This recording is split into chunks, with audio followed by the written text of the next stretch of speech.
Welcome back to Aeromotive. Today we're going to talk about wire to fiber, repair versus replacement.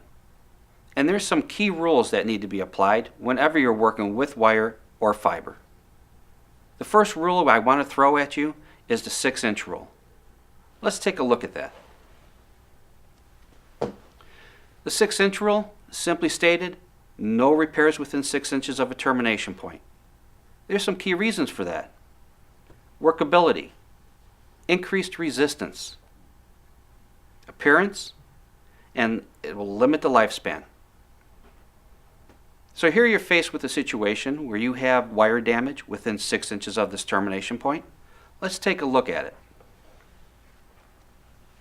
In this slide, you can see that a repair was made on this particular circuit, definitely within 6 inches of a connector. Well, there's a few things that are going to have to happen here. One, you're going to need to get tooling in there. You're going to have to be able to cut, strip, crimp, and heat shrink all within this short distance. Well, heating up a wire in itself creates problems. You're going to start overheating or heating some of the insulation. That heat is going to transfer its way onto the copper strands, and that heat is going to transfer itself up to the connector housing, terminals, and of course, weather seals. It's going to limit the lifespan. Anytime you open up an electrical circuit or a wire, you're going to expose it to the elements. And then finally, how about the appearance? If it doesn't look good, it isn't good. And why be faced with that situation? So, our point is, drive the splice back. Usually when you purchase a connector, it's going to come with its 6 or 8 inches of wire lead.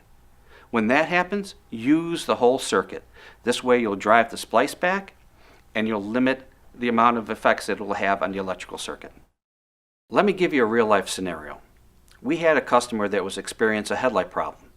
The left headlamp was turning on faster than the right. The customer had HIDs, high-intensity discharge lamps, very bright. I'm sure you've seen them on the road.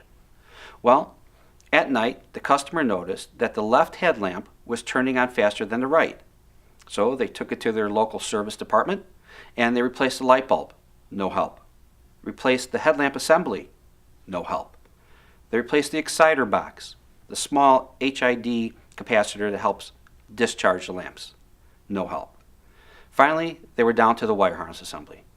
They removed it from the vehicle, sent it to us, and we started reprocessing. And what did we find? A splice within 6 inches of that termination point.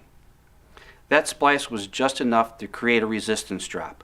So when the customer turned on their headlamps, the left would turn on faster than the right because it took that much longer for that capacitor or exciter box to charge up. After reprocessing the harness assembly, the problem went away. So what's the solution to your problem? Use all the wire lead provided to you. Our connectors come with a minimum of 6 to 8 inches of wire. So use that wire to your advantage.